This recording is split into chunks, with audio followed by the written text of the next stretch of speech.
My dad's girlfriend has started moaming me now, even though she's only 2 years older than me. I'm 26 years old, and this woman is just 2 years older than me. When my dad first introduced her to the family, he said she was 34. But I did some internet sleuthing because she didn't look that age. I thought I need to know who does her Botox because if she's really 34, she looks amazing. And well, she wasn't 34. Actually, when I first met her, she was only 24 and I was 22. They dated, broke up for 2 years, and I thought that was it. That I'd never see that woman again. Thank God. But no. Guess who showed up at my Thanksgiving dinner this year? Uninvited and unexpected? My sister. I mean, my stepmom. I don't even know. Obviously, there's always been a weird dynamic between us because she's practically my age and dating my dad. But we always managed to keep things polite and superficial. I never really tried to get to know her. Can you blame me? Usually, she kept to herself, stayed close to my dad, and understood how awkward the situation was. But that completely changed during our family trip this weekend.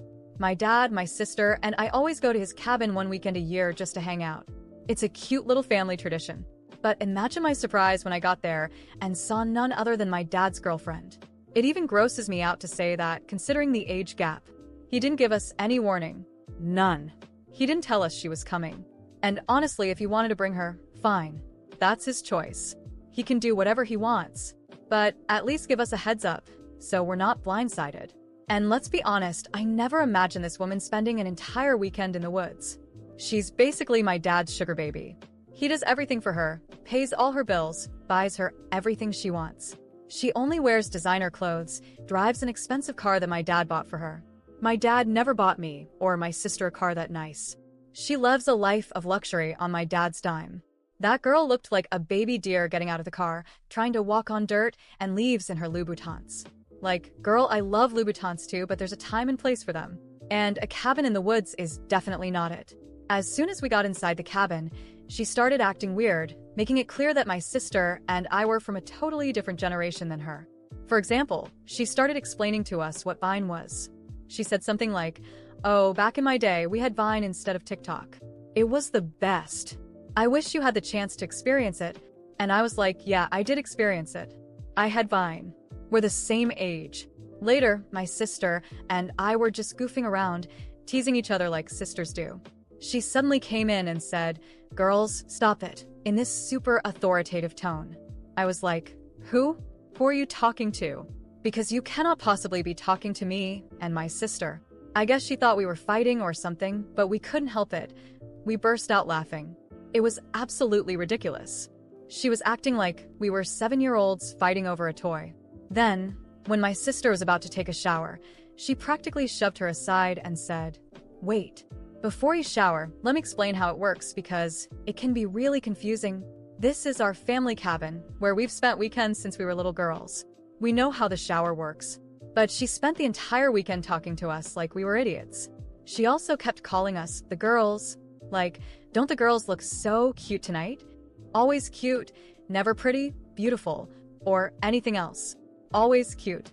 But the worst part was when my sister and I were watching a movie around 10:30 p.m. on Saturday night. She walked into the living room and said, "Okay, girls, it's bedtime." Bedtime? Since when do I have a bedtime? And I was still trying to be nice for my dad's sake. So I said, "Oh, we're just finishing this movie, and then we'll go to bed." And she replied, "No, that's not what I said. I said it's bedtime now. It's time for the adults to be awake and have some adult time without the kids around." Adults? Kids? You're 2 years older than me. You were dating my dad when you were younger than I am now. At that point, I lost it. I looked at her and said, "You can play house and live off my dad, but don't come in here and patronize me and my sister." I told her, "I don't want to fight with you, but I promise that's not a fight you want to start or one you'd win." She ran off crying to my dad about how mean I was to her. Like, girl, I've been polite to you for years even though this situation is weird. You should be grateful this is the first time I actually stood up to you. I don't even know what to do anymore because ignoring her doesn't seem like an option now. After that night at the cabin, I thought maybe my dad would understand my side. After all, I had always tried to keep the peace, even though this whole situation was ridiculous. But of course, I underestimated how much power this woman has over him. The next morning, the atmosphere was tense. My dad barely looked at me or my sister during breakfast, while she made a point to sit next to him, playing the victim. She didn't even try to hide her fake tears, clearly trying to manipulate him even more. My dad started in a firm tone. "We need to talk about what happened last night." I rolled my eyes. I knew a lecture was coming, but I didn't expect what he said next. "I don't know what's going on with you, but you need to start treating Amanda with more respect." Respect? I couldn't help but laugh. A bitter, disbelieving laugh. Respect? I've been polite to her for years, even when she's been acting like my babysitter. And now you want me to treat her like, what? He leaned forward, his face turning red with anger. "Like your mother." That sentence echoed in my head. It was like a slap in the face. My real mother had been an incredible woman. Strong, intelligent, loving. And now he wanted me to put this girl, because that's what she is, on the same level? You have to be kidding me, Dad. This woman is 2 years older than me. How do you expect me to see her as a mother figure? Amanda, of course, took the opportunity to jump in. She gently placed her hand on his shoulder, faking a calmness I knew was calculated. "I don't want to cause problems in the family. I just want to be a part of this, help bring everyone together." My sister, who had been quiet until then, snapped. "Help? You've been treating us like kids since you got here. Want to explain how the shower works again, just to make sure we got it?" Amanda put on that offended face she was so good at, and my dad immediately stepped in to defend her. "Enough." He slammed his hand on the table so hard that even I jumped. "I won't tolerate this kind of behavior. Amanda is part of this family now. You both need to accept that." "Part of the family?" I stared at him, trying to process it. "Dad, do you hear yourself? This woman is with you for your money. Everyone sees it but you." That was the breaking point. He stood up, pointing his finger at me. "That's enough. I won't let you keep disrespecting Amanda like this. If you can't accept it, maybe you shouldn't be part of these family trips anymore." That hit me hard. He was basically excluding me from the family for her. Amanda, meanwhile, hid a satisfied smirk behind fake tears. "I can't believe you're saying this." My voice trembled with anger and pain. "You're choosing her, someone you barely know, over me and my sister? We are your daughters." He crossed his arms, looking at me like I was the problem. "Maybe it's time for you to grow up and stop acting like a spoiled child. Amanda is trying to build something with us, and all you do is push her away." My sister stood up, ready to leave. "Let's go. This is ridiculous." Before I could say anything, Amanda spoke again, with that soft, manipulative voice I knew all too well. "No, please don't go. I really want to work this out. I just want us to be a united family."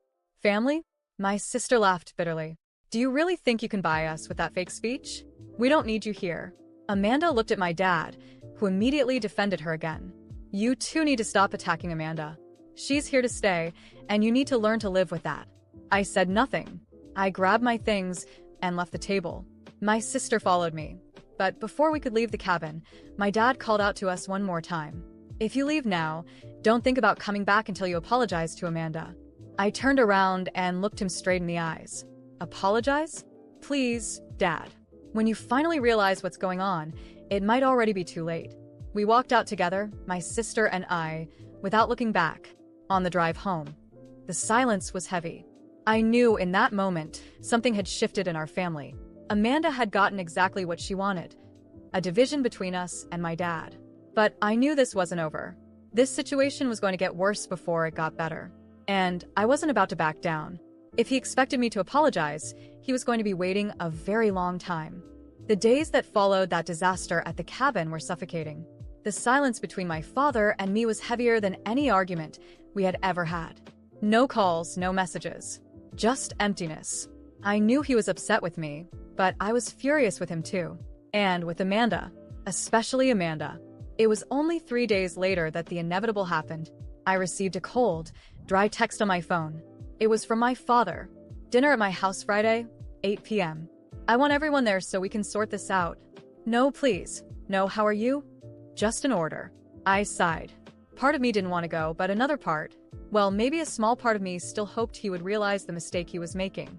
On Friday, I went to his house. The house where I grew up. But as I walked through the door, everything felt strange. Cold. Like I was a stranger there. Amanda was already there, of course, sitting comfortably on the couch, scrolling through her phone as if that space had always been hers. My sister sat silently on the other side of the room, avoiding eye contact. My dad was in the kitchen, and dinner was already served on the table. We sat down. The atmosphere was unbearable. Silence, forced chewing, and tension hanging in the air like a thick cloud. My father, who had called for this dinner, barely spoke. He just ate, staring at his plate. Amanda, as always, didn't miss the chance to take control. "Well, since no one wants to start," she said, slamming her utensils down on the plate. "We need to talk about this unacceptable behavior." I roll my eyes and sighed. "What behavior, Amanda? Not accepting being treated like a child by you?" She smiled, but it lacked any warmth. "Do you really think you can keep disrespecting your father and me?" She leaned over the table, eyes sharp. "If you keep this up, I'll have to start setting limits. And I won't hesitate to ground you, understand?" Her words echoed through the room. Ground me? I didn't know whether to laugh or cry. I looked at my father, waiting for any reaction. Anything. But he kept eating, as if nothing had happened. Amanda continued. "In fact, it's about time you understood that there's a hierarchy here. And if you don't learn to respect it, I can take away some privileges. You like coming here, don't you? Well, that could end." My throat tightened. My hands trembled. I didn't know what to say. My father was still there, silent, pretending not to hear. My voice came out weak, but full of pain. "Are you hearing this, Dad? Is this what you want for your family? Because I can't do this anymore." I stood up, so quickly the chair nearly fell over. "I'm leaving. I'm going far away. I can't stand watching you let her humiliate me like this. I can't listen to you compare my mother to this." I pointed at Amanda, who now looked at me with pure disdain. My sister's eyes widened, shocked by my outburst. Amanda, of course, just crossed her arms with that smug, victorious smile. I was just about to walk out when, for the first time that night, I heard my father's voice. "Wait." I stopped but didn't turn around. My tears were on the verge of falling. He slowly got up from the table. The silence was broken only by the heavy sound of his footsteps. "Amanda, leave." The room went silent. I turned around, unable to believe what I had just heard. Amanda, stunned, let out a nervous laugh. "Excuse me?" My father stared at her with a firmness I hadn't seen in years. "You heard me." Leave. Now. She froze for a moment, but then started laughing as if he were joking. "You can't be serious. After everything I'd done for you?" My father took a step forward. I said now. "No woman, no one, humiliates my daughter like that. No one." Amanda's eyes widened in shock. She looked at me, then at him, realizing he wasn't joking. "You'll regret this," she hissed before grabbing her purse and slamming the door on her way out. The house was completely silent. I stood there, frozen, not knowing what to say. My father ran a hand over his face, clearly exhausted. "I'm sorry," he mumbled, but that apology felt hollow. It didn't erase everything that had happened. It didn't change the fact that he only acted when he saw I was about to leave. "She's not the only problem, Dad." My voice was low but steady. "You let this happen. You put her above us." He didn't respond. He just stood there, staring at the floor. I took a step back. "I still need time. I don't know how long, but I can't stay here right now." Without waiting for an answer, I grabbed my things and walked out. The night was cold, but breathing in the crisp air felt like relief. I felt the tears falling, but I kept walking.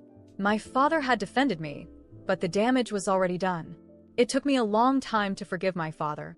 But honestly, I think I needed to forgive myself first. The anger I felt toward him slowly faded over time, but it didn't disappear overnight. How could it? Not after everything that happened. But what started to eat away at me wasn't the anger, it was guilt. A quiet, suffocating guilt that grew day by day. I started noticing how my father had been since that night. He wasn't the same man anymore. The man who used to be confident and steady now seemed small, withdrawn. He moved slower, his eyes always downcast, as if he was carrying a weight he couldn't shake off. And that weight was Amanda. He never said anything, but I could see it. He was suffering. Suffering because he had sent her away, because he had chosen me and my sister over her. And even though he probably knew he did the right thing, it clearly came at a cost. I started wondering if I had done the right thing. If I had pushed too hard. Amanda was unbearable, manipulative. That's true. But did I really need to force my father to choose? Did I need to throw everything I thought about her in his face? Maybe not. Maybe I should have let him figure it out on his own. Because in the end, it wasn't my life. It was his. Seeing my father alone, withdrawn, slowly began to eat away at me. And the more time passed, the more I wondered if the choice he made was really out of love for me or out of fear of losing the only family he had left. And that hurts. It hurts more than I ever expected. And Amanda? Well, Amanda did what Amanda always does. She ran. It didn't take long for her to disappear.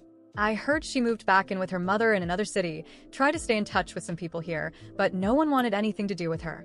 The mask had fallen off. She lost what mattered most to her, the financial security my father provided. And I wonder if she ever actually cared about him, or if it was all just convenience. Maybe she missed the comfort, the stability, or maybe not. Maybe to her, my father was just another failed investment. But honestly, that doesn't matter anymore. What matters is what was left behind. And what was left was this emptiness between my father and me. An emptiness that time hasn't fully erased. I moved on, but I never looked at him the same way again. And I don't think he ever looked at me the same either. Maybe because, deep down, we both know there were no winners in this story.